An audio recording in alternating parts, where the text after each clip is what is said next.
हमारी हार नहीं है। हार अगर होता तो मेरे चेहरे पे इतना मुस्कान होता क्या? बिल्कुल नहीं होता। हमको लगता है कि जैसे आपने रात पैसा कमाया, मेहनत करके घर में कुछ संपत्ति जमा किया, और बिहार में यही नीतीश कुमार जी हैं कि आरजेडी को 18 सीट पर ले आए 2010 में, काम दिखा के, काम के दम पर उन्होंने बिहार में हासिल किए ताकत, और सही बहुमत उनको मिला था 2010 में ये बिहार में। कि इस बार जो है, खास करके हमारे माता बहन पैसे के नाम पे नीतीश जी को वोट दिए हैं, और 2 लाख और मिलेगा ये सोच के किए हैं, ठीक है। और उनके सामने कोई मुद्दा नहीं था, कोई चीजें तकलीफ नहीं था। हमारे बिहार के लोग दूसरे राज्य में जाना रुक गया क्या? क्या बिहार में फैक्ट्री लग गया क्या? जो भी थोड़ा बहुत खुलता है, चालू तो होता है, स्टार्टअप कोई करते हैं, वो बंद हो जा रहा है। मतलब इसके ऊपर कोई ब्लूप्रिंट नहीं है। राज्य में जितने भी मंत्री है, सब भ्रष्टाचार में डूबा हुआ है। राज्य में जितने भी उनके आईएएस आईपीएस है, सब लूट बचाने पे लगा हुआ है।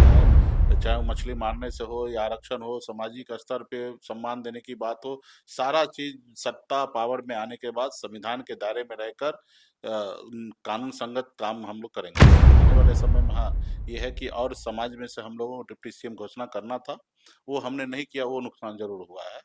और पहले से ही था कि और भी जाति धर्म से हम लोगों को डिप्टी सीएम का नाम घोषणा करना, जैसे हमने प्रेस कॉन्फ्रेंस में कहा गया था कि और भी होंगे डिप्टी सीएम, ठीक है। 3 डिप्टी सीएम बनाने का प्लान पहले से ही क्लियर था।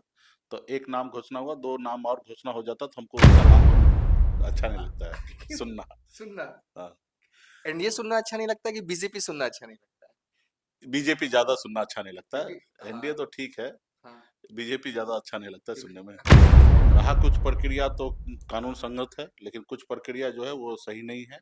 और उसके बाद एक केस भी कर दिए, मतलब जबरदस्ती केस कर दिए। कहाँ पे भी आप आओगे, फूल माला लेके तो आए नहीं कि आप उसको स्वागत कर रहे, आप उनसे बदतमीजी कर रहे, तो नोक झोंक तो होगा ही।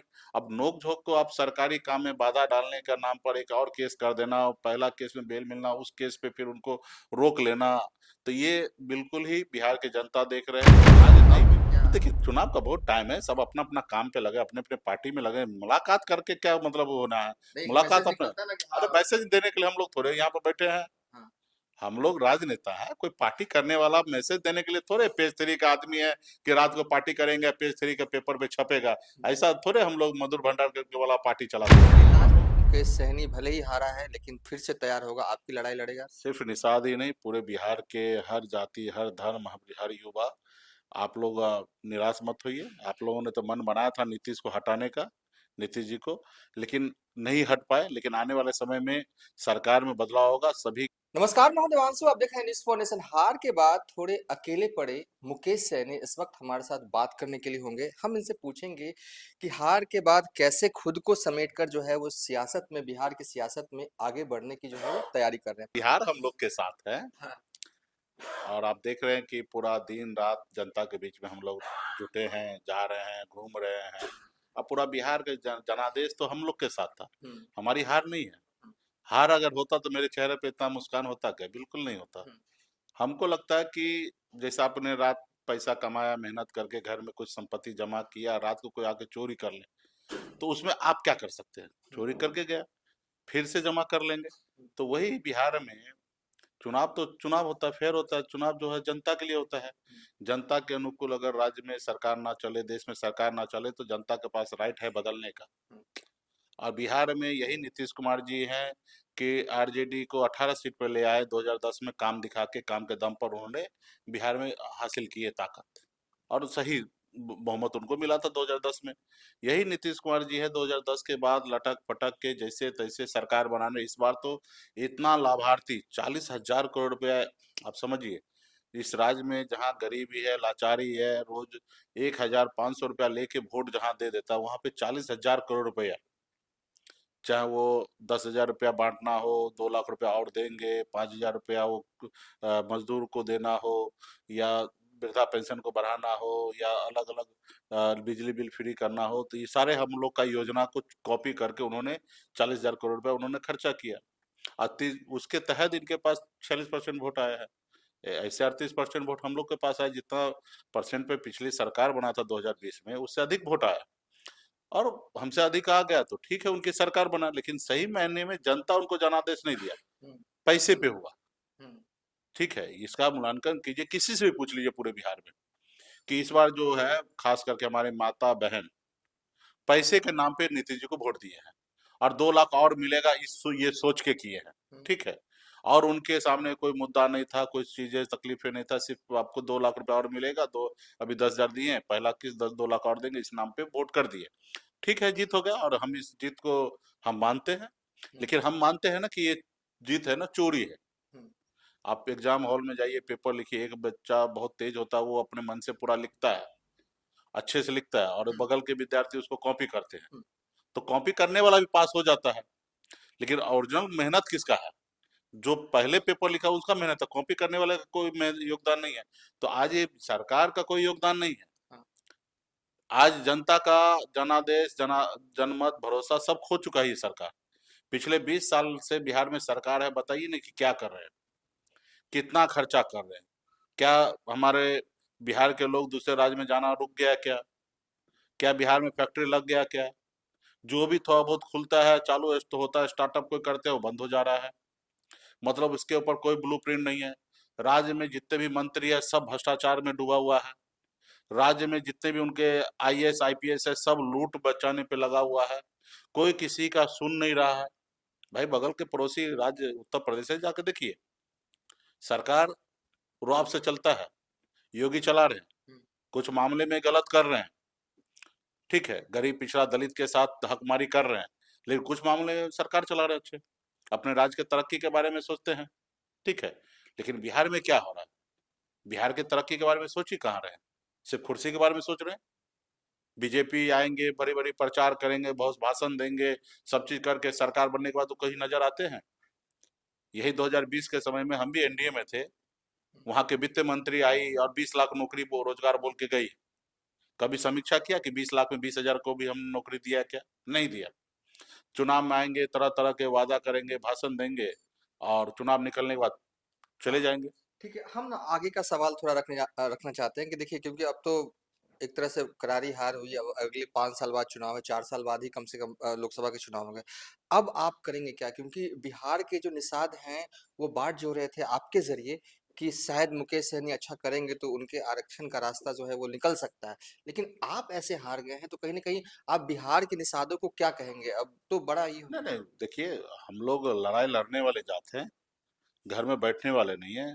चाहे वो वीरांगना फूलन देवी हो, जुब्बा सनी हो, हम लोग हार मानने वाले कभी नहीं होते हैं। और हम लोग मजबूती से लड़ाई लड़ रहे थे, और आज भी हम लोगों को सबको पता है कि मजबूती से हम लड़ाई लड़ेंगे। और 2 साल, सिर्फ दो, 26 और 27, 26 में हम लोग पंचायत चुनाव में बिजी हैं अपने पार्टी के नेता को मदद करने में, उसके बाद 27 में थोड़ा संगठन पे काम करना, 28 बाद तो लोकसभा चुनाव का तैयारी में हो हम लोग पहुंच जाएंगे। हमारे पास समय कहाँ है? हमारे जीत पास के समय, आइएगा 27 वहां पे भी पार्टी काम कर रहे हैं, वहां पे भी देखा जाएगा कि आगे निर्णय लेंगे कि क्या करना है। पार्टी के संगठन जितने भी नेतागण है वो लोग तो अपने हिसाब से काम कर ही रहे हैं।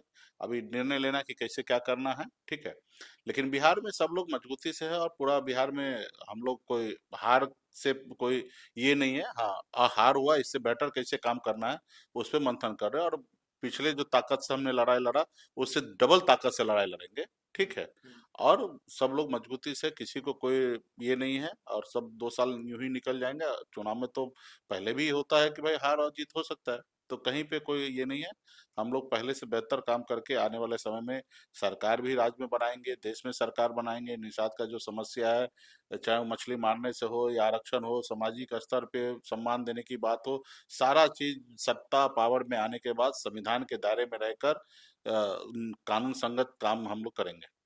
एक सवाल है, हालांकि हम पीछे का सवाल पूछना नहीं चाहते थे लेकिन आपके कहते कहते ये जहन में हमारे आ गया।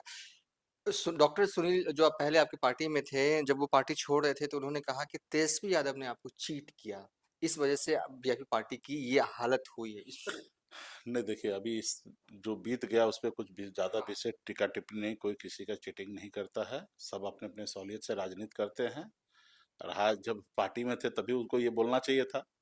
अभी वो चले गए हैं तो ऐसे एलिगेशन टीवी मीडिया में आने के लिए लोग बोल देते, लेकिन इस बात से हमको ज्यादा ये नहीं है। और हम लोग जो भी लड़ाई लड़े सबकी सहमति से हुआ, और सबकी सहमति से सब चीज होता है। इसमें चीटिंग नाम का कोई बात नहीं होता है। जब सहयोगी हैं, कुछ कम ज्यादा सीट होता है, कोई किसी को, सब अपने सहूलियत से लड़ाई लड़ते हैं। क्या आपको डिप्टी सीएम आप बनेंगे, इस बात का ऐलान चुनाव से पहले किया गया है, इसका भी नुकसान क्या महागठबंधन को हुआ? नहीं, आपको बिल्कुल ही क्या नहीं, मानते हैं? बिल्कुल ही नहीं। बहुत ही फायदा हुआ है। हाँ, और नई घोषणा करने से शायद वोट कम होता, जोश कम होता। घोषणा करने से ज्यादा हुआ वोट, और नुकसान वाली बात नहीं है। और आने वाले समय में हाँ, ये है कि और समाज में से हम लोगों को डिप्टी सीएम घोषणा करना था, वो हमने नहीं किया, वो नुकसान जरूर हुआ है। और पहले से ही था कि और भी जाति धर्म से हम लोगों को डिप्टी सीएम का नाम घोषणा करना, जैसे हमने प्रेस कॉन्फ्रेंस में ही कहा गया था कि और भी होंगे डिप्टी सीएम। ठीक है, 3 डिप्टी सीएम बनाने का प्लान पहले से ही क्लियर था। तो एक नाम घोषणा हुआ, 2 नाम और घोषणा हो जाता तो हमको उसका लाभ जरूर मिल जाता, लेकिन हाँ, नहीं होने से कुछ जगह परसेप्शन बनाया गया, हम्म, जिसके कारण नुकसान हुआ। हम्म। लेकिन नाम घोषणा करने से फायदा होता है, और भविष्य में ये नाम घोषणा होगा। चलिए अब प्रेजेंट सवाल लेते हैं। देखिए बीते एक हफ्ते में न जाने क्या हुआ है आरजेडी को, पहले बहुत सॉफ्ट नजर आ रही थी हार के बाद सीएम नीतीश कुमार पर, लेकिन बीते एक हफ्ते से बहुत ही अटैकिंग मोड पे पर्सनल अटैक्स हो रहे हैं। आज भी विधानसभा में भाई वीरेंद्र कहते हैं कि लगता है कि समय पर नीतीश कुमार को दवाइयां नहीं दी जा रही है, सामने में थे मुख्यमंत्री।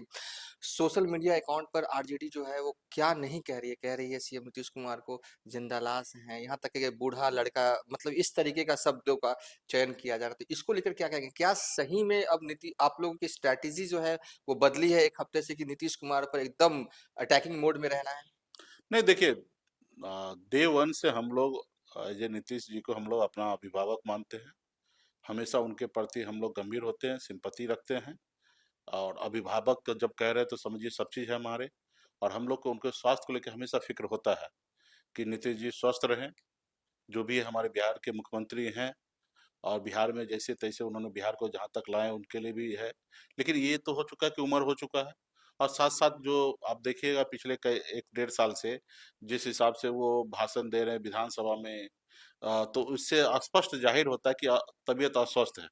हम नीतीश जी का जब पार्लियामेंट का भाषण सुनते हैं तो हमको लगता है कि कोई शेर जो है ना, धार रहा है। और गरीब पिछड़ा दलित का बात को मजबूती से रखते हुए हमने देखा है, सुना है। लेकिन आज वो बात नहीं है। आज बिहार विधानसभा में जब बात रखते हैं तो जो नहीं बोलना चाहिए वो बोल जाते हैं। ठीक है, जो संबोधन नहीं करना चाहिए वो संबोधन कर लेते हैं। तो इससे स्पष्ट हो जा रहा है कि उनका तबीयत अस्वस्थ है, भूल जा रहे हैं कुछ चीजें।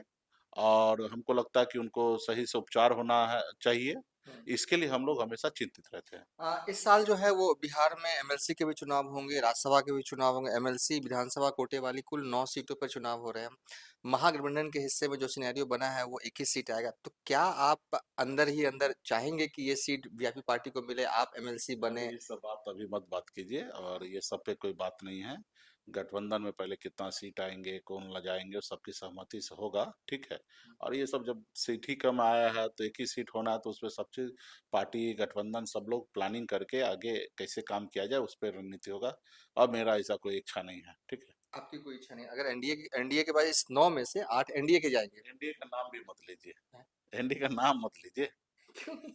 अच्छा नहीं लगता है सुनना। सुनना, हाँ। एनडीए सुनना अच्छा नहीं लगता कि बीजेपी सुनना अच्छा नहीं लगता?